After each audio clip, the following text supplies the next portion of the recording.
Welcome to another episode of Coffee with Karim. Joining me today is Dr. Jonathan A.C. Brown. Dr. John is an American scholar of Islamic studies. Since 2012, he has been the associate professor at Georgetown University's Edmund A. Wall School of Foreign Service. He holds the El-Walid bin Talal Chair of Islamic Civilization at Georgetown University. He has authored several books including Misquoting Muhammad, The Challenges and Choices of Interpreting the Prophet's Legacy, Hadith, Muhammad's Legacy in the Medieval and Modern World, and Muhammad, A Very Short Introduction. He also published several articles in the fields of Hadith, Islamic law, Salafism, Sufism, and Arabic language. Quick summary of the show. I start off with Dr. Jonathan by asking him Karim's 5 fun questions, so that was pretty cool. Number 2, we get into fiqh and Islamic law. What's the difference between urf and Sharia? Then in about 27 minutes in, we discuss a very interesting article that he co-authored with Dr. Shadi Al-Masri, who I'm hoping to get on as well at some point soon, inshallah. And in this article, it's found at Yaqeen Institute. I'll have the link at the bottom of the show, the description. And this article is called LGBTQ and Islam Revisited, The Days of the Donald. In this article, Dr. Jonathan discusses how we should relate or work with this current movement of the LGBTQ issue and what impact it has socially and politically on Muslims. And he talks about different positions that a Muslim could take and discusses the pros and cons of each one. So some of those positions were unquestioned embrace, rejection, neutralism, and what he calls Rakio, which stands for Rights Affirmation, Common Cause, Islamic Orthodoxy. And Dr. Jonathan breaks down what all of those positions entail, and then Dr. Shadi actually responds to his positions and refutes certain components of it. It's a really good article, and I suggest everyone go check it out too before you listen to the show, so you have that context down. But it's really powerful because it does kind of show how you can have 2 respectable Islamic scholars give different advice that isn't mutually exclusive around this current phenomena. And at the end of our conversation, I also got to ask him some questions from our patrons. If you're not a patron, please go visit patreon.com/coffeewithkareem. Help sponsor this show, guys. All I'm asking for is at least $1 a month to sponsor the show. It takes a lot of time and effort for me to do this, and I hope everyone's benefiting. Please help me continue to provide valuable content like this. And don't forget to leave us a review on iTunes. Give us 5 stars. So I hope you enjoy the show. And thanks again for tuning in to the Coffee with Karim podcast.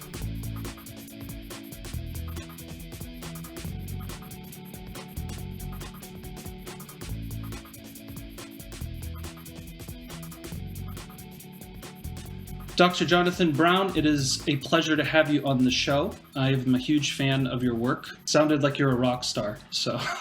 Oh, I won't object. Not bad, right? My pleasure. I'm very happy to be here. Excellent. We're going to start you off with Karim's 5 fun questions to get you warmed up, and then we're going to get into the theme of our conversation, inshallah. Are you ready for your 5 fun questions? Yes. Excellent. So here's one that I got from one of my patrons. I don't know if they know you, maybe they do, but it's kind of funny, and I figured I'd ask, and I know you enjoy a sense of humor. So here it is. Question number 1. Would you rather fight 100 duck-sized horses or 1 horse-sized duck? What kind of equipment do I have? I mean, let me put it this way. So if I had shin guards and a golf club, I'd do the 100 duck-sized horses. If I had some kind of shield, actually, I don't need a shield. I just need one like Braveheart claymore, Scottish claymore, the giant one that Braveheart uses. Right. If I had that, I'd take on the horse-sized duck. Got it. Excellent response. Okay, I'm not going to fall out of my chair if you say no, but I'm going to ask you. You're a fan of the Beatles, right?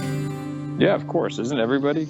Honestly, John, I thought the same thing. Just like I thought everyone loves ice cream, but turns out it's not the case, man.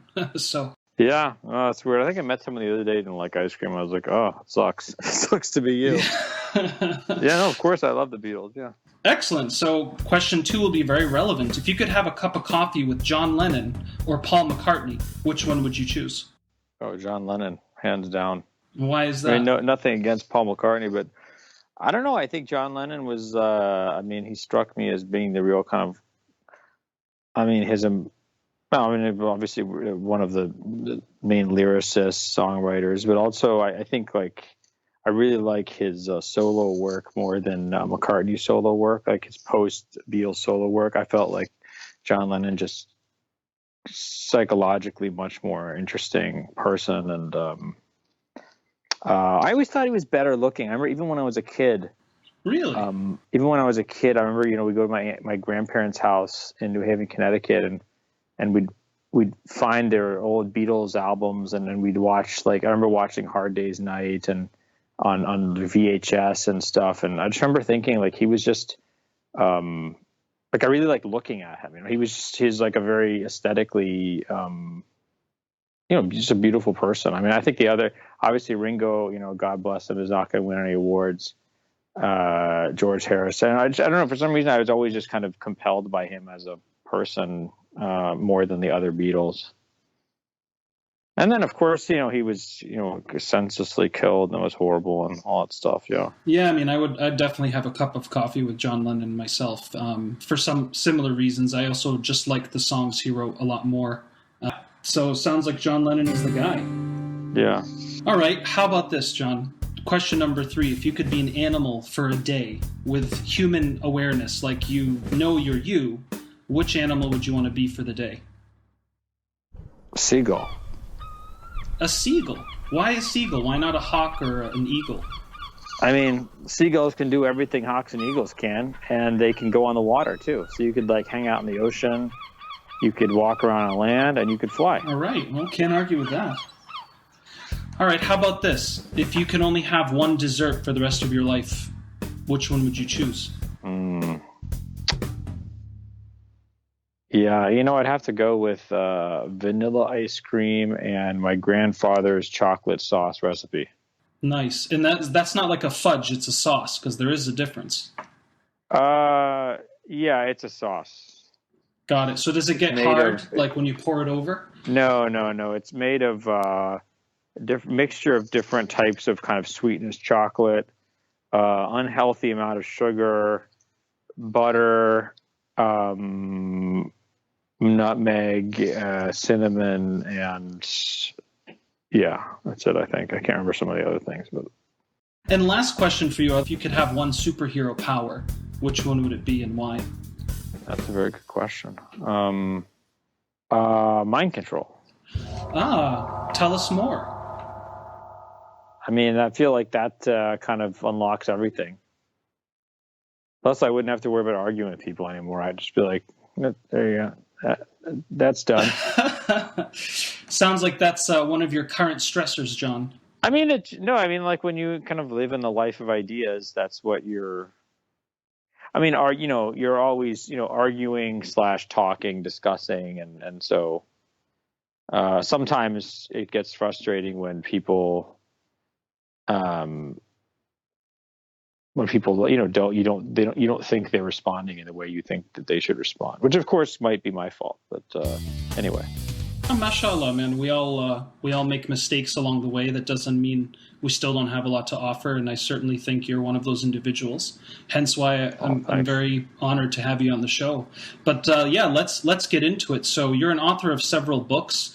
One of my favorites is Misquoting Muhammad Sallallahu Alaihi Wasallam. And I'd love for you to just tell us a little bit more about how you feel you serve the world, and as far as being a professor and you're being an educator. Yeah, so I guess me, I would I think of myself as doing two things. So one is three things, right? So one would be to, in effect, translate a lot of the content of Islamic thought to an English-speaking audience. not literally translating, but I mean basically translating in the sense of kind of moving from one tradition medium into another tradition medium, and trying to give people an appreciation and a sense for what that world was like and what it has to offer, and how it addressed any number of issues of interpretation and law and ethics and theology. The second one would be to try and get people in the Western tradition to think more critically about where their worldview comes from, what kind of assumptions they have about the world, what kind of requests they're making of others and of themselves.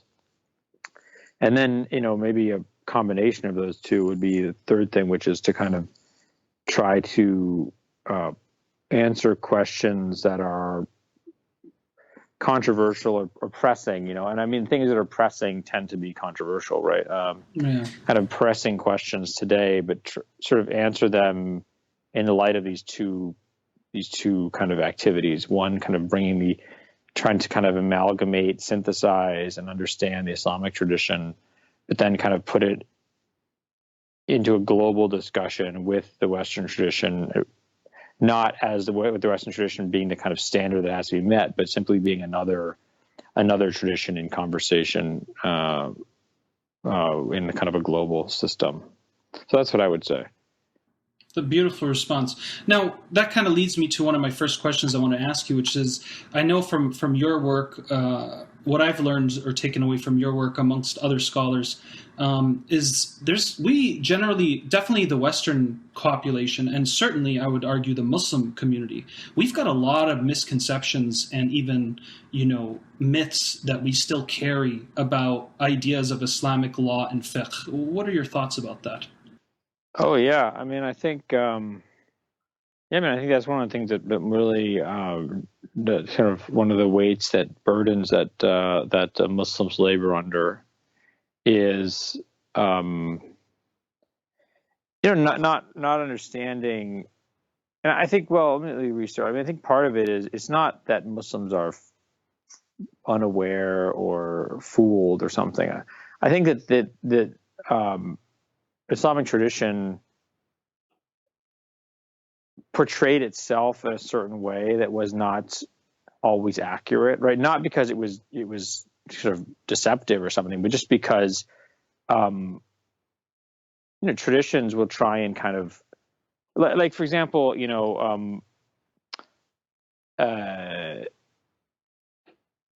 for example, when people when politicians in the West talk about like law and order or being tough on crime or things like that. So these are we're a nation of laws and all these things. Like sort of there's certain ideas that are really important for how we see ourselves and how we see different kind of what are priorities for us, but they might not actually represent how daily life is carried out.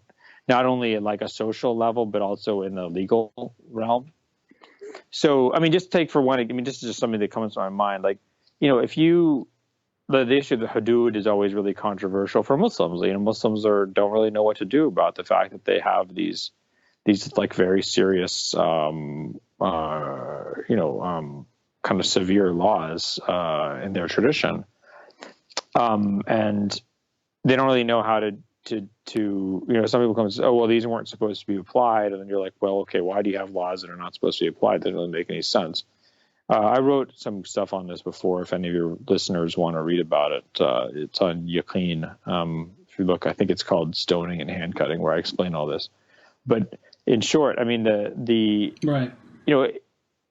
If you go back and you read lots of Muslim just histories, they'll talk about how this ruler was so great because he implemented the hudud. And so you're thinking like, oh, wait, so I guess these were supposed to be implemented. And, these are people really proud of doing this.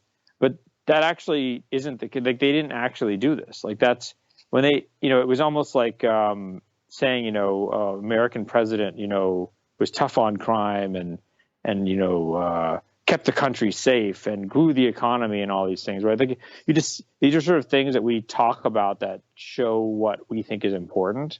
But actually, that doesn't necessarily mean that any president did any of these things, right? So it's just, when you talk about establishing the hudud or the boundaries of God, these were like statements that Muslim historians used to show that this person really cared about the Sharia, right? And it kind of became a symbol for talking about that, but it didn't actually mean he's like, okay, let's go chop a bunch of hands off. So that's what I would say. I think one of the things that Muslims have to deal with is just kind of not only understanding their own tradition, but understanding it to the point where they understand how it's like kind of superficial presentation sometimes differed from its substance. Yeah, kind of like you don't want to, like, it's always advisable not to be trigger happy. It's like, don't be hudud happy. Yeah. You know, it's like as if like ideal Islamic state means we're going to be chopping off hands and heads every month or something. And yeah, by the way, you know, very few Muslim rulers or states ever were hudud happy. I mean, they were, just because it's simply put, it's just extremely difficult. And people, you know, and I mean, I actually give an example of this in what I wrote. Like, there's one guy, I mean, it was so rare to get someone's hand chopped off that, like, when one guy did it in the 1300s in Mecca, the guy who got his hand chopped off actually assassinated that judge. Wow. And I mean, it was like such a big deal that it became, I mean, it was like one of the, you know, if it was like, you know, if you had the year in review, you know, where you had like a couple of news items that would have been one of those news items that year. It was such a big deal. Yeah. Because it was like, yeah, I mean, this guy was like, it was just unheard of. And no one really like got up, you know, no one blamed the guy for assassinating the judge. Obviously it was a murder, but like, you know, it was almost like, yeah, of course he was so upset that he did this. So my point is extremely rare. And so what I think is pretty clear is that where you really get the hudud becoming prominent is not in pre-modern states or even in early modern states like the Ottoman Empire, but in these kind of like neo-Islamist attempts to kind of recapture this lost past, like the Boko Haram or the Taliban or something, where they're like these traumatized people who are trying to recreate this. It's almost like American, you know, Christians talking about, like, you know, we want our country back. We want like a time when everybody knew it was right, and like, you know, father knew best, and all this. There was never a time like that. There was never actually a time like that, right? This is just something you've imagined. And so if you imagine some sort of trying to recreate that, and it would kind of almost this like Pol Pot like Khmer Rouge attitude you have to take to shape society like that. This is, I think, what these things like, you know, like ISIS or Boko Haram do, is they're trying to recreate a past that didn't ever exist in the sense that they read about it. It's kind of like, I mean, from a psychological lens, I mean, clearly distorted thinking, i.e. generalizations or black and white, you know, way of seeing the world, is going to also have consequential distorted behaviors and harmful behaviors, because the understanding itself is already quite limiting or even dogmatic. Yeah, that's fine. Fair enough. So maybe we can get our hands on, I mean, you mentioned a lot of really good examples in your books and in your articles on Yaqeen, certainly, but maybe you can kind of like, if we were to picture it like a table and you had the columns, you know, you have Sharia, you have Urf, you have Adat, you have Fiqh. You know, what do those terms mean, and how would we kind of compare and contrast? So, for example, I know you've talked about, you know, alcohol, shar'an, is always going to be haram. It doesn't matter if it's the urf of America or not. That's always going to go haram across the board. But then let's say, you know, shaking a woman's hand at a business meeting, right? So maybe you can give us a couple of examples that where Sharia honors the urf, but also at times where it doesn't matter what the urf is. The Sharia or the fiqh will oppose it because of the essential values or principles it's trying to uphold. Yeah, I mean, so a good example would just be dress. So, you know, like if you, like I can wear, you know, a suit and a tie, even, you know, a silk tie if it's within like a certain width, 3 or 4 fingers width of, and certainly if it's like a silk blend, that's fine. If then it's not even a big deal. Or, you know, obviously a wool tie is not an issue, or a cotton tie. I mean, so that's not, that's totally urf, like how you dress. So now if, for example, I can't wear a cross because that's a religious symbol. And the Prophet ﷺ said that, man tashabbaha biqawmin fahuwa minhum, is Sunan of Abu Dawud. That whoever takes on the appearance of a people is one of them. And the way that was understood is not like you can't wear pants and a suit. It's that you can't take on the religious garb and the religious symbols of another religion. So if we were, but let's say there's like a new religion starts and their symbol is,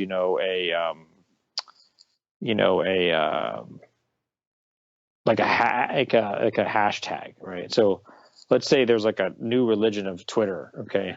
There's a hashtag. And so then I actually could not have, like, let's say I wanted to have like a hashtag necklace or something. I couldn't wear a hashtag necklace because that would be a religious symbol. So in that sense, like, it's actually the urf that kind of we're responding to. So we can't, if something in the urf is known to be a religious symbol of another group, we can't wear that. So if we went to a place where no one understood a cross as meaning Christianity, then we could actually wear crosses because that would be like, it doesn't have that meaning. It's nothing inherent to the symbol. It's how the symbol is understood. But then again, there's also, so those are, so if I want to wear an overcoat, or if a woman wants to wear a long cotton dress or a wool sweater or whatever, like these things are all meaningless. You can do it. They're just based on local custom. But then, for example, let's say it's local custom to wear silk shirts. Well, no, Muslim men can't wear silk shirts, right? Or let's say it's local custom for women to wear, kind of tank tops everywhere. Well, it doesn't matter. Muslim women can't wear tank tops in public. So, there's certain restrictions that are not changing based on either a specific scriptural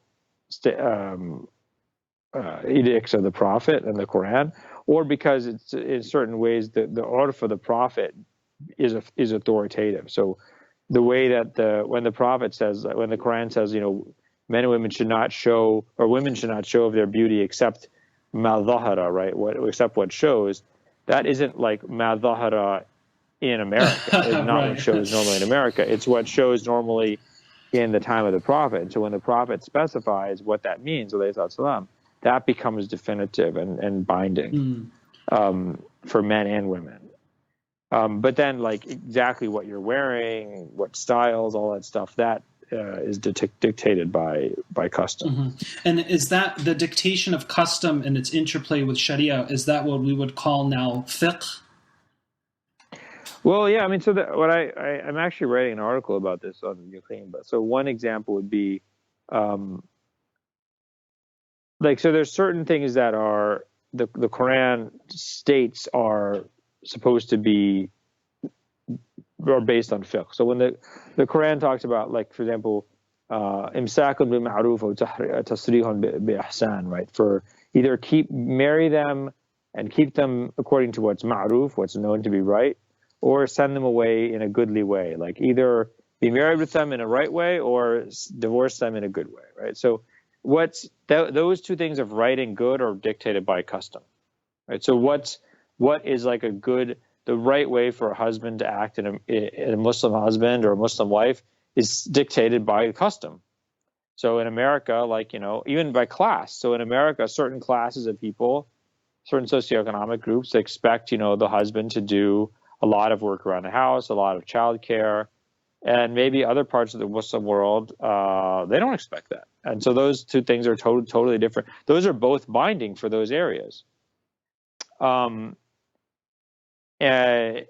then there's other things that are not specified as being governed by urf, but are just understood to be. So, for example, like what kind of contracts you can have, like what kind of conditions you can have on a contract, that kind of stuff. This wasn't specified from the Prophet of the Quran as being governed by urf, but it's just always understood as such. And then there's certain types of urf that are completely outside of what's, it doesn't matter. Like I said before, like, it doesn't matter if it's urf accepted in a society for everybody to drink or eat pork. That's not going to ever be authoritative for Muslims or normative for Muslims. Yeah. What is like one example that you can think of where, in Islamic history, scholars did allow urf to happen, maybe at least at the beginning, even though it opposed an Islamic value? Do we have any instances of that? Yeah, I mean, there's an interesting tradition in West Africa, which it's actually unclear exactly when it emerges, either in like the 1100s or the 1300s. It's called the Jahanke or Janke. It's spelled Jahanke, Janke tradition.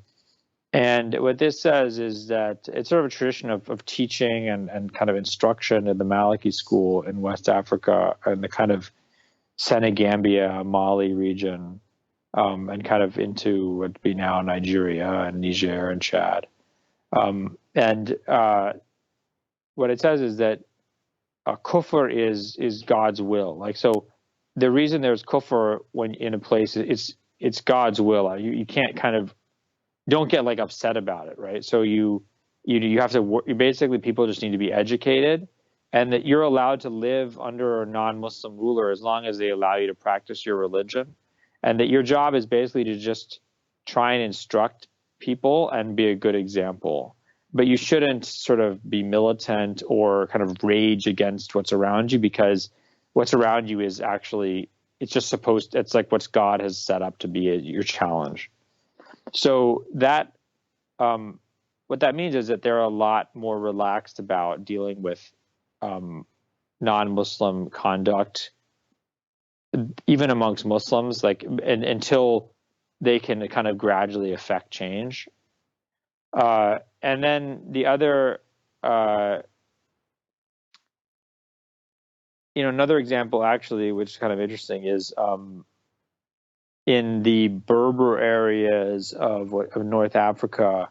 And this is the earliest example we have of this is, I think, from around the 1400s. A lot of these rural Berber tribes had customs that were completely antithetical to the Sharia, and so Muslim scholars would kind of try and find basically they'd be like, what is the bare minimum we can accept from these people to have their lifestyle be like compliant to the Sharia, but without pushing them too far. So, for example, and they would write these agreements. They were called alwah, or they're like lauh is like board or something. So it was like we were like boards or kind of plates. And they would see, for example, like in one area, it was customary that if someone was like a repeat alcoholic, they would burn that person's house down. And so like the ulama were like, okay, well, I guess we could conceivably have this as a legitimate punishment. So like, okay, basically that's okay. And so that's just an example of how they would try and go to like the outer, like the liminal area between where like the outer limits of the Sharia and wherever these people's tribal custom were, so that they could kind of pull them into the farthest reaches of the Sharia but not, they weren't going to try and make them into these sort of citied, totally Maliki, normal Maliki Muslims. Right. Yeah, I mean, what came up for me was I think there's also that custom when a woman is getting married, she would overeat and keep eating to get, rich and fleshy, so to speak, because that was considered beautiful. And of course, overeating to the point of sometimes throwing up and being forced to. I remember seeing a documentary about that. So that would be an example that would perhaps shed light on this as well. Like, in other words, yeah, you can eat extra to get a little chunkier, but to overeat every day to the extent where you're wasting food and throwing up, that might not be that might not resonate with the principles of Islamic law and certainly the eating habits found in the Sunnah. Yeah. What are your thoughts? Well, I mean, I think that my guess is that would be, that would be something probably, my guess would be like so scholars would probably discourage it, but they might not prohibit it just because it's hard to, I mean, that's the kind of thing that you would have like a fatwa about, right? So it wouldn't really be a legal issue, like a legal case you'd have in court or anything, but someone might say, it's wrong for you to do this. because it's israf, it's it's excessive, it's immoderate, but at the same time, it's sort of ultimately up to that person to decide, because maybe they're just really hungry, and Right. it's kind of it's sort of like you can sort of give guidance on that, but it's the kind of thing that is going to, if people want it to continue, it's going to continue, even if people say it's haram, even if Right. scholars say it's haram, because it's sort of unpoliceable. Right. It's very hard to manage and have surveillance over that. This kind of leads us to our next segment, Dr. Jonathan Brown, which is, nowadays, there's a lot of interesting discourse that perhaps yourself, as well as, I've certainly noticed a lot of changes. It's kind of like the good old days when Muslims were arguing. It was about, were you Ikhwani or Sufi or Salafi or Tablighi? Now it's like all kinds of new ideas and worldviews from these, ideas from coming from this kind of progressive, Muslim phenomena to new sects altogether, like the submitters, people who only follow the Quran or follow the works of, I think it was Dr. Khalifa Rashid, and of course, the political positions of the left and right, and what is the center. So I wanted to kind of pick your brain a bit more about that, and specifically, you wrote a very powerful article on Yaqeen entitled LGBTQ in Islam Revisited: The Days of the Donald. And I know that Dr. Shadi al-Masri, whom I also really admire, if you wanted to maybe summarize a bit for us. Like, I don't mind people disagreeing with me. If people do, read my work and critically evaluate it and are serious, it's an honor for me. It's an honor. Right. So I was really happy. I wanted him to do that because, I think his position is totally legitimate, and that I wanted that to be expressed. Like I thought that it was not fair to just put my opinion out there, and I thought it was unhelpful. Let me put it this way: I thought it was unhelpful to put my opinion out there and not have that other opinion along with it, because it doesn't. I feel like there are two halves of the same coin, two sides to the same coin. Yeah, I mean, they have to be. You have to look at them together. I mean, people have to understand like what the different perspectives are, and I think it's also important because it helps. I mean, I think it helps kind of set the parameters for the discussion, and kind of people to know, okay, what are the sort of limits of what we can discuss here. So, no one is, I don't think it's acceptable for Muslims to say that, to kind of take a just completely progressive liberal view and just say, oh, everything's fine in Islam and Islam allows this and that and the other. That's not accurate. I don't think it's historically accurate. I don't think it's religiously accurate. I don't think it's actually helpful for Muslims in any way. I don't consider that to be really legitimate opinion for Muslims to have. But there are other within. But aside from that, there's totally, in my opinion, acceptable disagreements. Like I cannot, I read, of course, Dr. Shadi's response, and and it was a compelling response. Like, I mean, a lot of times I was reading that and I was like, he's really got some good points here, and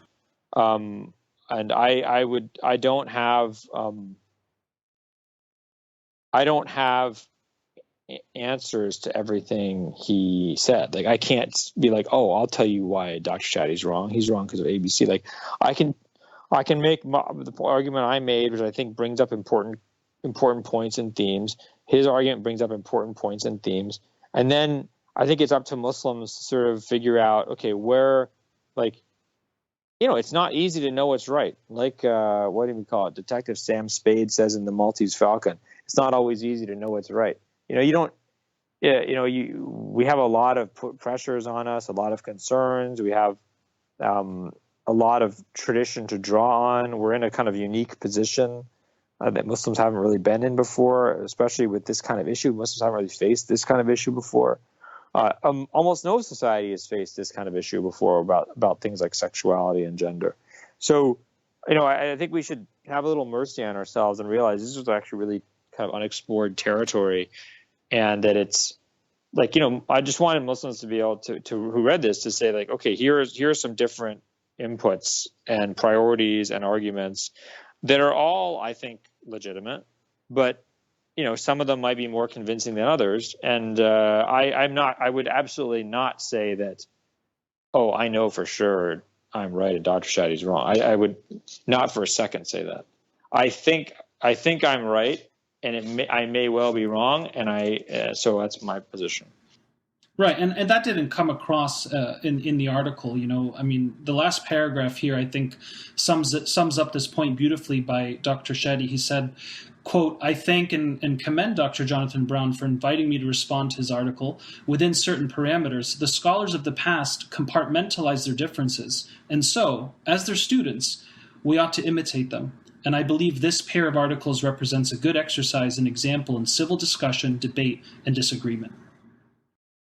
One of the things that is sort of frustrating about, I think it's gotten a lot better, to be honest. I think there were some controversies in the Muslim community, there are some still, that I think had some really kind of systematic problems within them, where one side was simply not understanding that they were asking for a level of like kind of agree to disagree, but that wasn't the kind of discussion. So, I mean, just for example, like if there's a boycott, right? You can't be like, I'm going to break the boycott, but I don't want you to get upset at me. So that's not how boycotts work. Like that's not a boycott, right? And so I remember one guy who I actually have a lot of respect for. He's one of the smartest and kind of most balanced Muslims that I know in the Muslim kind of American leadership. This guy Farhan Latif from the Al-Habri Foundation. A couple of years ago, he asked me, he's like, "So what is your vision for future of Muslims in America?" Or like, what would you? And I actually had never thought about that. I was always arguing and criticizing, and I was like, you know what? I never actually thought about what I would suggest, or like what kind of rules I would, if I could somehow govern everything, what I would lay out. And one of the things that I thought of was, that Muslims are going to have disagreements, and they're going to have differences of opinion in how to approach any number of issues, whether political or social issues. And I think one of the kind of red lines would be, as long as you're not, really harming and undermining the legitimate efforts of other Muslims on kind of legitimate and moral and religious topics. So, as long as there can be different approaches. Like, for example, Dr. Shadi's approach and my approach to this issue of LGBT stuff, like, I actually don't think they're mutually exclusive. No, they're not. Right? And so, we could well both pursue our different approaches, and we could disagree with each other, but we're not going to be in a position where we're like actually undermining one another, right? So, and even like, for example, let's say a Muslim says, I want to go be a Republican Muslim. I want to go work for the Republican Party. And another says, I want to go work for the Democratic Party. Okay. Even that I think is completely fine, because they're both pursuing kind of probably similar interests and similar, maybe interests or aims that everybody would agree with, but they just have different visions of how we'll get there. And, they are competitive with one another, but they're not kind of just core they're not just, at their core, they're not mutually destructive. They're kind of in constructive competition. Right. I mean, what came up for me is this idea of there's a thesis, an antithesis, and then a synthesis. I think it was Hegel who, put that forth, this idea of how knowledge and ideas keeps evolving, so to speak. And this is something that we've got to inject in our communities and our discourse in a more serious way. Is that kind of what you mean? Yeah, I think that's a good way to put it. And you can't one of the things that, and this is what Shadi mentioned, is that one of the strengths Muslims always had is they understood that although they were very passionate and spent a lot of time and effort in their developing their understanding of the world, that it was always just probabilistic, and they could never be sure they were right. And so there was always there was built-in room for plurality of opinion, and I think actually this is a good place where we live in I think one of the features of our sort of post-Rousseauian, something that Rousseau's ideas had a big impact on us. So, we have this idea of being sincere. Everything has to be sincere, and you can't kind of have superficial stuff. But so, what that means is that we have in American political life, we've really been hostile to kind of formalism and etiquette. So, someone will be like, well, how could you ever sit and like be on stage and be polite with someone who has this political view? He's just like a monster. How could you ever accept Donald Trump's invitation to this or that? I mean, don't get me wrong, I don't like Donald Trump. But my point is, like, when you get into that way of thinking, it's the second you disagree with someone, it's very easy for that disagreement simply to become all-consuming and to be totally polarizing. Whereas one of the things I really like about the Islamic tradition is that there was always understood that there was like an etiquette. So even if you desperately hated someone's guts and like you just completely disagreed with them, if they came to your house and said, I want your hospitality, you would honor them as a guest and you would sit with them and eat with them. And they would have certain rights and you would have certain obligations and vice versa.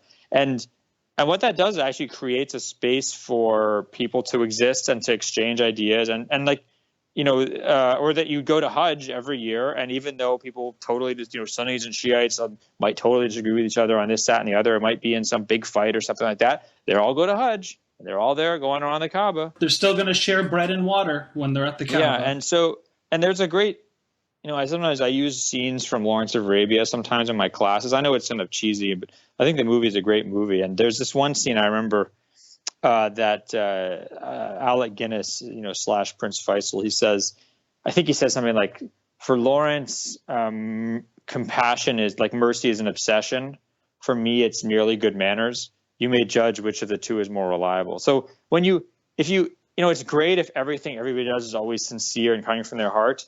But if everybody's always doing what's coming from their heart, then people become really destructive and they're unpredictable and they're pretty sometimes irreconcilable with one another. Whereas if there's a notion of etiquette and manners that kind of controls you, then at least maybe people don't mean everything they say, but at least human beings can interact in a civil way, in a non-destructive way. Right. But the only way that can really happen, from what I'm understanding you say, is it's almost like our virtues have to transcend our personal inclinations. Yeah, definitely. And so you have to know, and it's one of the things I think is just an example. For example, like in the Ash'ari school of theology, there's a strong trend in the Ash'ari school of theology which would say something like, if you believe that God is in a certain place, that's kufr. Mm-hmm. Because that means you believe God is encompassed in a body and God is, that's just, for a lot of Ash'ari scholars, that's like a very, very problematic thing to say. And so according to their logic, that would actually make someone a kafir. Right? But what the most influential and intelligent Ash'aris would say is, but that's not true. How do we know that's not true? Because many of the early Muslims, the first two generations of Muslims, they would point up at God. When they talked about God, they would point up, right? And we know they were not kafir. Mm-hmm. So even though this, our logic kind of takes us in the direction that this thing is kufr, this belief is kufr, we know it can't be because these people were not declared kafirs. Mm-hmm. And so, when we you can sit there and be like, oh, I know that X sect has to be kafir because they have this idea. This idea is so bad. And let me get into how bad it is. And let me just show you how horrible it is and why it means this. But you know what? These guys have been going to Hajj for X number of centuries, and that means they're Muslims. Mm-hmm. And so, sometimes you just got to check out of the whole, kind of logic or sectarian logic or ideological logic train of thought and just bring in the heart. Like, look, you got to bring in the heart. Yeah, some of these. Actually, I wouldn't even say heart. I would say just bring in some really formal categories that you can't argue against. These people are Muslims. You can't do anything about that. They're Muslims. There's nothing to argue about there. Now, okay, but let's go back to this article, the LGBT article that you wrote on Yaqeen. So after reading Dr. Shetty's responses, were there any other shifts in your positions which you stated? I don't think so. I mean, I don't. I mean, like a lot of his positions are really. I'm not going to argue and say his positions are wrong. I just think that it's. I think that. I would just say that. Provided that Muslims are actually insist that they be. I mean, provided that Muslims actually stick by what they believe, right? And provided that Muslims actually promote what they think is a healthy vision of society around them, I don't think it's wrong for Muslims to work with other groups that don't have that same vision of society, right? But if Muslims start surrendering or submitting on their own religious beliefs, or start giving up the right to try and promote what they think is a good way to live, then I think that would be unacceptable. But provided they don't do those two things, I don't see Shadi's opinion and mine as being completely, I don't consider them to be in opposition. Perhaps Dr. Shadi was pointing out the weightiness of some of the risks that with some of the positions that you offered there, like either I think it was being a rejectionist or embracing and so on and so forth, that maybe he was pointing out that, look, I'm concerned because some of these risks shouldn't be taken lightly. And because of that, he had. Yeah, but I don't accept the rejection. I don't accept the acceptance position. I can't remember what I called it, the kind of total acceptance. I completely don't accept that. The only ones, I mean, that's it. I mean, maybe I didn't make this clear. I mean, the only one I accept is the only one I accept are the two positions, the rejectionists and the Rakio one. That's the only ones I accept. Right. No, that was pretty clear. Yeah. Okay. Good. Yeah. I'm glad. Suddenly I was worried. Like, oh my God, what if people thought I was just sharing the categories for those who haven't read the article, but we're certainly going to have a link for it so people can know what we're talking about. But yeah, I mean, it almost sounds like, again, there could be like two rights, if you will, or two sides to the same coin, as you said. So, I mean, I think Dr. Shadi's opinion is in effect that the only vision of society and the only path to argue for is one that has a kind of, let's just call it, traditional notion of gender and family and sexuality.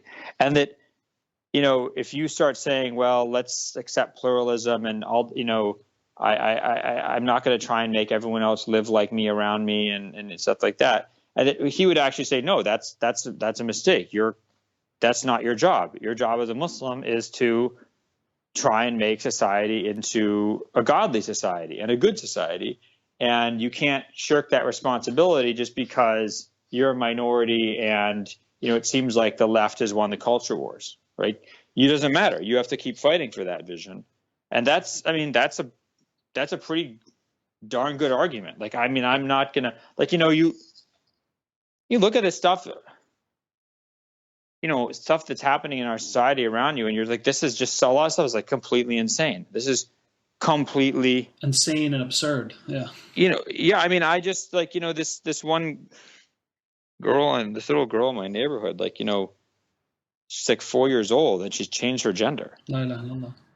And you're like, this is like, what? So you're going to have like a 4-year-olds telling you what their gender is? Like, that's like the society you're going to run? How does that work? Like, 4-year-olds don't even tell you what they want to eat. They can't even say, they don't be like, I want to eat ice cream all day, or I don't want to go to school. I want to play. Okay. You don't listen to them on that, but then they're like, I'm actually not what my biological gender is. You're like, oh, okay, well, let's just totally change the whole way we think about you and indulge you on this. So I think that there's a really good argument that a lot of aspects of the kind of kind of complete progressive vision of society are disastrous. I mean, they're disastrous, like not even at a moral level. They're disastrous at just like a logistical level, at like a practical level of how you would actually function. Yeah. And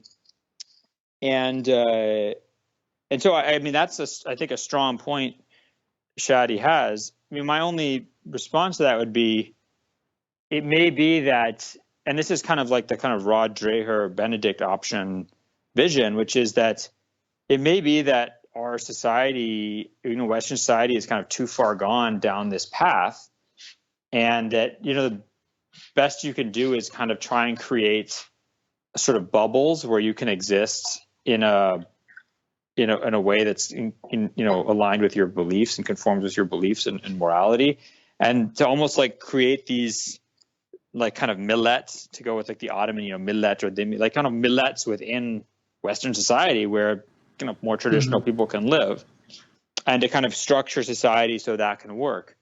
And so that would be like, I think it's sort of like, do you just like keep fighting to kind of like, to sort of for the triumph of sort of a traditional view of society, or do you sort of say like, okay, that's not really on the table anymore, so let's just try and create a vision, create a society where I'm at least going to be able to live in like a bubble of my own creation with my community, where we're able to like live according to our laws and our morality and our institutions, and everyone else is going to leave us alone. I get that, because definitely one of the rebuttals that Dr. Shetty has was this idea that the act of supporting what Allah prohibited is itself prohibited. And I'm hearing you say, well, okay, yeah, that makes a lot of sense, but in the situation that we're in, if supporting, let's say, the extreme left or the progressive left allows Muslims to be able to live the way that they want, is that a greater end, so to speak? But he also mentioned that, the means does kind of shape the ends as well. So, I mean, yeah, I agree. I mean, I always try to make clear, like, I want to be very clear. I'm not supporting someone else's lifestyle. I'm not condoning it. I'm not encouraging it. Right. But I also realize that, and if they ask me, if they say like, do you think my lifestyle is good? I'll say, no, I don't think it's good. And I'll tell you why I don't think it's good. And I would encourage you not to do this, et cetera, et cetera. But I also understand that they're not going to listen to me, and they have no obligation to listen to me. And considering that, I basically have no power anyway in this society, I have very little power anyway in this society, how can I actually shape this society in a way that's going to be conducive to my righteous life as a Muslim? And that can be only can be done by working with these people. It can't be done working with, in my opinion, with the kind of right-wing groups, because they are so hostile to Muslims that they don't want them here. I mean, if you're being, I mean, the extent to which they want to basically like hunt down and end Muslim life in this country, the extent is just, it's terrifying. And their hostility it's baffling, and it's frightening. Right. I mean, I guess it all depends on how somebody now defines harm and to what extent they're willing to go through harm, right? So on the one hand, it's like, okay, some groups want to just get rid of you completely. Others may see the left as, well, they want to get rid of your faith completely and kind of absorb you into some social political movement. So for some people, that's more threatening than just being, And by the way, I completely understand. I mean, I completely agree with you, right? I mean, that's one of the things I sit around angsting about and arguing about, all the time about is with other Muslim leaders in this country. One of the things that they get sick of me saying this, and they say we're sick of me saying this. I say, don't go down this path. Don't accept this. I mean, I don't want to be like one of these guys who's always attacking liberalism. There's a lot of good things about liberalism, but let's just sort of kind of say excessive liberal argument. Don't go down this kind of cliched liberal argument path where, for example, on the issue of FGM, people will be like, a lot of Muslim leaders are like, any medically unnecessary cutting of a child's body is completely morally unacceptable. It has to be condemned totally. And I would say, you realize that includes male circumcision, right? Right. And they would just be like, oh, no, that's not going to happen. Like, why not? Like, that's actually already happening in European countries and in American countries. And in America, there's organizations that lobby against male circumcision and consider it to be, child abuse. So if you don't, or like, for example, if you say that if if a woman accuses a man or another woman of man of sexual assault or another woman of sort of allowing sexual assault to occur, that person should automatically be believed, and that's in effect a legal procedure, then Muslims are suddenly surprised when a Muslim, a liberal Muslim gets accused of this, and they have no way to defend themselves. Like, well, okay, why would you support a kind of, in effect, process of judgment that does not give the accused party any right to defense? I mean, and doesn't place any burden of proof on the accuser. Like, there's a reason why we have presumption of innocence in our society and in the Islamic tradition. Like, it's not like, these were stupid ideas that a bunch of idiots came up with and now we can get rid of them. No, these were like really important ideas that are really important for having functional, normal societies where people aren't going around in like some kind of weird Crucible McCarthy era thing, destroying each other through accusations. Right. So, I mean, I wrote an article about that on the Iman Wire called, I think, Presumption of Innocence When Too Many Innocents Go Unheard. I think that was a good title. So, I mean, one of the things I think is a big problem is especially Muslim kind of activist leaders just really getting drawn into this logic where they're not pushing back at all on some of the kind of templates of thought and patterns of behavior that are promoted in these left progressive circles. I think it's important and very good to be involved in those circles and to build alliances in them, but you're also helping those other people out. When you say to someone like, no, of course people have rights when they're accused of stuff. Like that's going to help them in the end ultimately too, because, look what happens in the, all you have to do now to get rid of a Democratic lawmaker is basically get someone to come and accuse them of something, and they have no mechanisms to defend themselves. Or, of course, like, we believe that we have the right to do cultural things to our children, like pierce their ears or, give them certain medical treatment that might not be necessary, or deny them medical treatment that some people might think is necessary. These are things that are established rights in a society, and these are established because it's recognized that parents have a strong degree of control over their children's lives. And that's not, to say that, when you talk about things like medically unnecessary, like this is a highly arbitrary concept, and you can't just sort of accept that wholesale without realizing that it's an incredibly culturally loaded term that's being defined by a certain culture and a certain tradition, and other cultures and traditions might disagree with that. And that has to be a discussion that even a liberal society has. So when Muslims have to push back on this stuff, otherwise, not only are they going to get steamrolled, but these liberal kind of progressive coalitions are going to tear themselves apart with almost like autoimmune viciousness, that they'll start to shred themselves internally. No, that's a really good response. Dr. John, I wanted to check in with you about some of the questions and if there were any specific that you wanted me to ask you during this conversation so we can make sure that got in there. Would you like me to read them to you real quick, the ones that were left? Yeah, sure. Go for it. So one said, is there room for a Muslim political party in the United States? Do you think it is legal to form one? If so, would it be judicious to build one? So next question is, how do you feel about Muslim scholars who are actively branding themselves? I don't mean with hot irons and such, but rather in the sense that they market themselves. That's a pretty good joke. That they market themselves with flattering pictures and engagements with high consideration of their own prominence and profile, rather than to fulfill the age-old responsibility of prophets. And another question says, for a general lay audience, what are the things we should know about Hadith and Hadith preservation? The Quran-only movement is a growing phenomena. So how does the average Muslim equip themselves with the knowledge why Hadith are actually legitimate sources of knowledge? Basically, Hadith 101 for an American Muslim. So you can, do any of those speak to you? And if so, I'll ask again, and then we can address it. I mean, I'll try and answer all of them quickly. I mean, the political party, I never thought about that. Okay.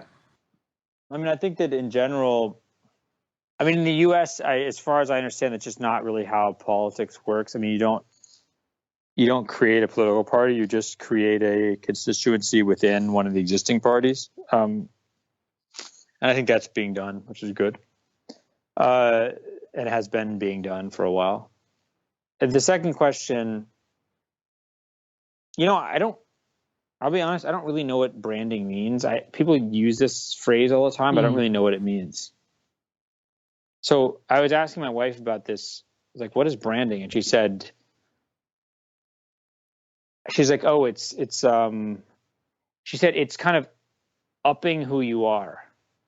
It's like taking who you are, but like upping it or something, which I thought was maybe a good description. So, but I still don't really understand what branding is. So like when someone says when Donald Trump is like a brand, what does that mean? He's a brand. He's like, I don't understand what that means. Well, if you'd like, I can try to explain it. Yes, tell me, please. So one way I understand branding is it's basically the way you sell the value that you have to offer, or the powerful story behind who you are, which is going to pull people in for whatever cause or service that you're trying to deliver, so to speak, right? So that's why, part of being an entrepreneur or having a business is you need to solidify your brand. In other words, when I think about Dr. Jonathan Brown, the first thing I think about is hadith, history, Islamic law, an American guy in a suit. Like, that's your brand. Those are the things that evoke me when I think about your name, right? Now, if you have a website with certain symbolism, but that's also who I am. That's not a brand. That's just me. Oh yeah, your brand is you. Just like there's people whose brand is themselves, right? They sell themselves. So then I guess I don't really. So I guess I don't understand how scholars brand themselves, because if you're a scholar, in the end of the day, what you have to offer is clear. Like it's a book or an argument or an article or a speech, right? And either that thing does the job it's supposed to do or it doesn't. And if it doesn't do the job, I don't really know why anyone would, quote unquote, buy you or consume you. And if it does do the job, then you don't have to worry about branding. Then you have a good brand. But then the brand is identical to just the quality of your work. So, I guess I understand. Like, I'm not naive to think that, like, oh, you do good work and nothing else matters. Yeah, maybe the person was coming more, Dr. John, from the sense of maybe there are some examples where people or organizations might overdo it, or just kind of, it's too focused on the marketing and like the repertoire and the popularity and the celebrity status versus like the work. I don't know. I'm just offering another angle. Yeah. So let me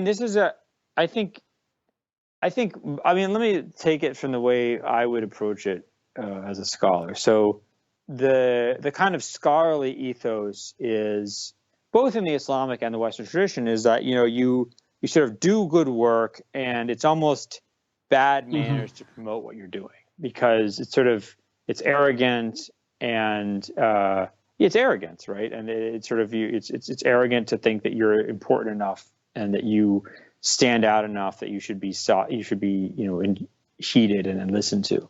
But at the same time, but I remember I always think about it as kind of being something that was in the mid 2000s. It started happening, where people would start sending out on listservs, like, I just did this, I just did that. And and then that became just completely normal. Right. And so now everybody does that. They do it on social media, they do it on, from whatever marketing power they have. And so that kind of just became our urf. And now I feel like if you're a scholar and you don't kind of promote your work in the sense of just raising awareness of its existence. So, for example, I have a Facebook page. Okay. So when I write something, I put it on my Facebook page, and I have a Twitter account and I send it on Twitter. And, Yaqeen has its like marketing team, and they'll like market, stuff we write. So that I don't really think about as branding. I think about it as just this is just the kind of necessary awareness raising that people do if they are part of a discourse and they want to participate in that discourse, right? And so that does there is an element of arrogance, right? So, when I was younger, I would like to think that, let's say I was 10 years younger, I was myself, but just 10 years younger today, okay? I would like to think that I would not do that as much as I do now. So now when I write something, well, first of all, I actually write stuff. So for many, many years, I never wrote things about stuff that was happening in the Muslim community or controversies, because I was too young and too junior to do that. And I didn't have enough knowledge. I didn't have enough understanding. And I felt like at a certain point, even if I didn't have exactly what I needed to have, like the need was pretty bad, and that I was going to try and contribute, because I felt that I had been sought out. I mean, it took, after a couple of years of having people coming and telling me, like, please tell me about this, please tell me about this, I started to realize it doesn't matter what I think about myself. There's young people who are asking for help, and I got to go try and offer my help to them.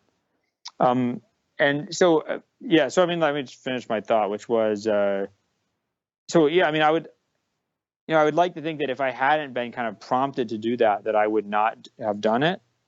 But once you feel like you're a contributor in a discourse, then you have to raise awareness. Otherwise, you're just being naive. Right.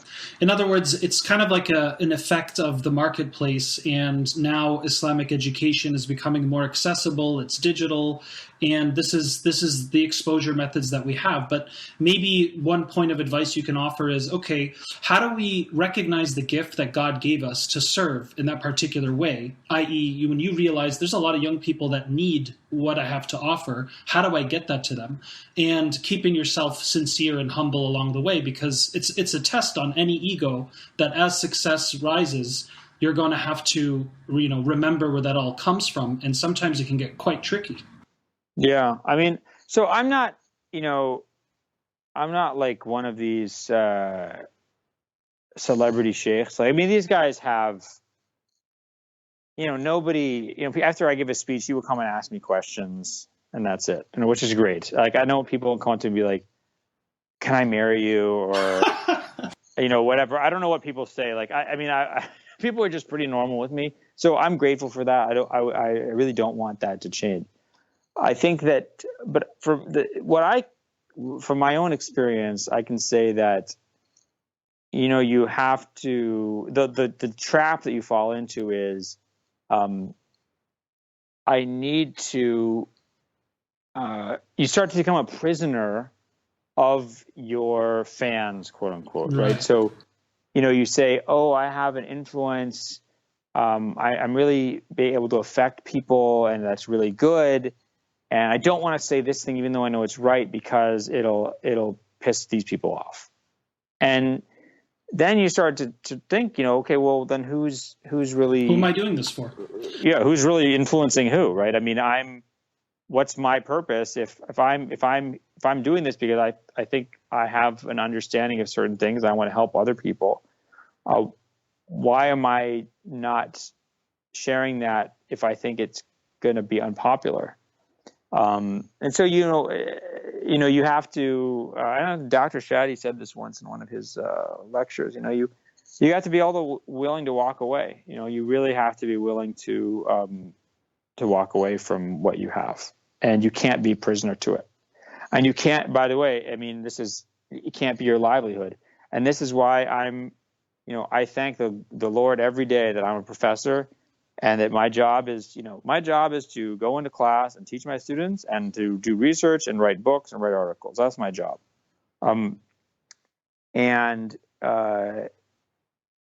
If tomorrow no Muslim group ever invites me again, or no one ever invites me to hear my opinion on anything, it would hurt my ego, and I would feel, I'd miss it. But I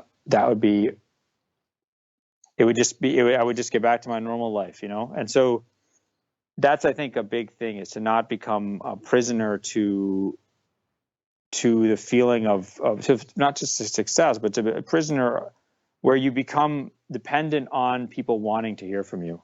And so you're afraid to tell them things they don't want to hear, because you're afraid you'll lose that.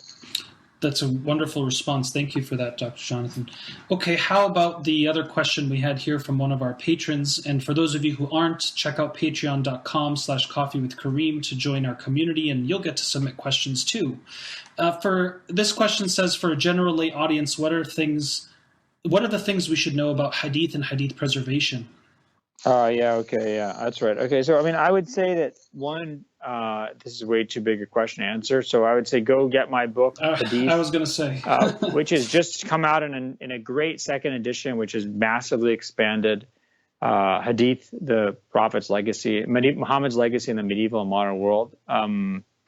It's a very good book, I have to say. Obviously, I think that. I second that. And then, there's like a bunch of lectures on YouTube I've given that would probably do a lot of this.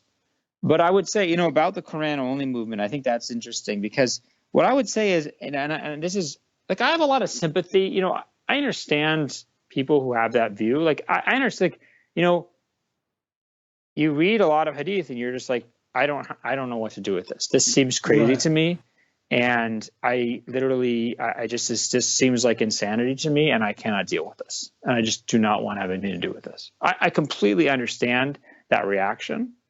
And I understand the idea of like, I want to kind of retreat into the Quran because it's a lot smaller, it's manageable, and it doesn't seem to be as strange and foreign and bizarre and irrational as a lot of the stuff that I'm coming across in Hadith corpus.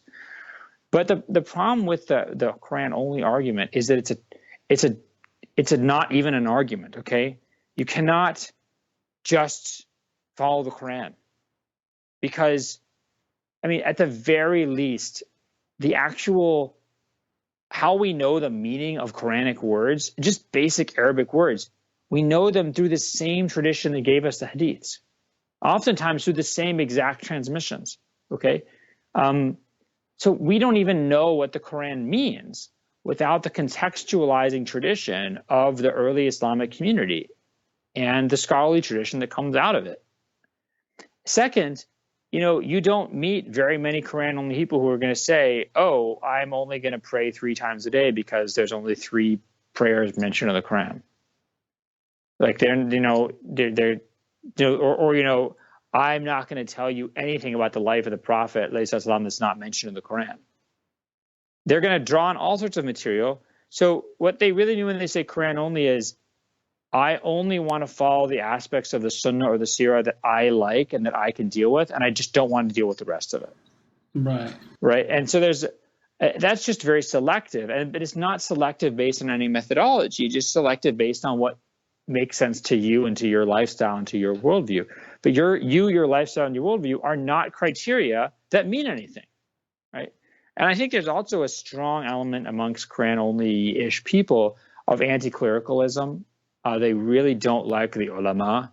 And part of that is also class issues. I think you find it a lot of times among kind of elites from, South Asia or the Arab world. And they just, for them, ulama are these like lower class people like Maulanas or Molvis or whatever, and they're just who could never become engineers or doctors. Yeah, and it just okay, yeah, your regular neighborhood, mediocre Molvi or subpar Molvi is not a great scholar, but don't get information from them. Get information from the great scholars. I mean, the ones who are alive today and the ones who are alive in the past, like. Those are the people you should be looking to. Don't judge the ulama by like you go to any university in this country and you just look at most of the professors are probably not going to be that impressive. But those aren't the ones that you would seek out to help understand things, really. You would seek out the exceptional ones. And so, I think part of it is a kind of misjudged or misplaced anti-clericalism where they just don't want to listen to these Molvis, and so they just don't want to hear. For them, that's the tradition, and they don't want that, so they only try to go by this sort of Quran only, or basically their own selective drawing on the tradition as they know it. And that shouldn't be what they do. They should go and find scholars who they do respect and who are really accomplished. Right. No, it's a very good point, because it's like you said, I mean, there's a lot of doctors out there that practice, but not all of them are exceptional or what we would consider, you know, the the beacons of light and knowledge and innovation, let's say in medicine, right? Doesn't mean now you throw the baby out with the bathwater. You have to find the right experts for that particular disease that, let's say, you're trying to cure. Just because your local doctor in, you know, Sharon, Massachusetts, no offense, Sharon, that's where I grew up, you know, doesn't know how to heal cancer doesn't mean it's still not, you know, healable. Yeah, exactly. So one question I wanted to ask you, Dr. Jonathan, one that I have asked many people before, and I'd love to hear your thoughts on. If Islam is the truth, for Muslims at least, what is the true Islam? Because there are many competing narratives today, and for some this is confusing and misleading. And I know you've kind of addressed this in different ways today throughout our conversation, or this idea of there's all kinds of interpretive efforts and scholarly positions on things, and of course research and knowledge is the first place to start. But I'd love to hear if you could expand on that question a bit more. If Islam is the truth, what is the true Islam? Wow, I've never been asked that question that I can think of in that way. Welcome to Coffee with Karim. Wow, I don't know the answer to that. I mean, I would say I don't feel like there's one place you find it. I mean, I think that my answer would be the true Islam that I've found was found with scholars whose sincerity and piety and knowledge truly convinced me that they were carrying something special. And that doesn't mean that they got everything right, but I learned special things from them in ways that were incredibly meaningful and totally shaped how I thought about those topics, right? And even sometimes books, you know, not just scholars, but also books. So I think that's what I would say, you know, is that it's not, I can't say there's like just one manhaj or, you know, one school of thought that is the true Islam. What I would say is that the true Islam is found in the hearts and in the minds of special people in every time and in every age, and you have to find those people and learn from them. And sometimes those people will, you know, become, you know, put their knowledge and their persons into books, and you can find them in books too. Beautiful. What are some of the scholars that you admire from past or present? Yeah. I mean, that provided that meaningful impact you're describing. Well, I mean, the first was the person whose class I took where I became Muslim when I was in college. It was a professor named Maysam al-Faruqi. She was a Palestinian woman. She's a niece of Dr. Ismail al-Faruqi, rahimahullah. And the second was she was a grad student actually in history at Georgetown when I was undergrad, but she was teaching a class. I learned a lot from her. Her name was Dr. Haifa Khalafallah. She's coming out now with a book on, I think, Muhammad al-Ghazali, the famous Egyptian scholar who died in 1996. And then, although I really disagree with his political opinions, Sheikh Ali Juma, who was the former Mufti of Egypt, and another scholar I learned a lot from is a Kuwaiti scholar, Dr. Tariq Swaydan. And another one, again, I really disagree with his political opinions, but I learned a lot from him, was Habib Ali al-Jifri. And another one is one of my teachers, a guy named, an American guy named Musa Ferber. And another one is a scholar now who, again, I really disagree with his political opinions. Very accomplished hadith scholar in Egypt named Osama Sayyid Mahmoud al-Azhari. And in terms of books, the books of Sheikh Muhammad Abu Zahra, Egyptian scholar who died in 1974, his books really had a big impact on me. And the books of the this family of Moroccan scholars, the Ghumari family. This had a big impact on me. So I think these people had shaped a lot of how I understand my religion and the world of thought, of thinking critically and thinking accurately. Right.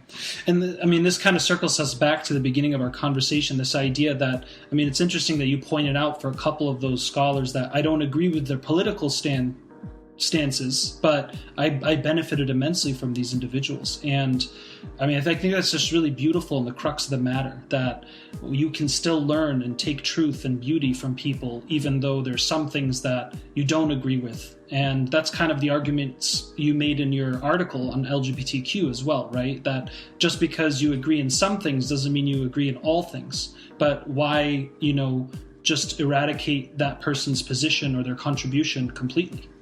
Yeah. No, it's tough. Like, you sit there and you be like, how can somebody who I respect come to a certain conclusion? And the answer is that it's possible. Of course. Human beings are complicated. Okay, there you go.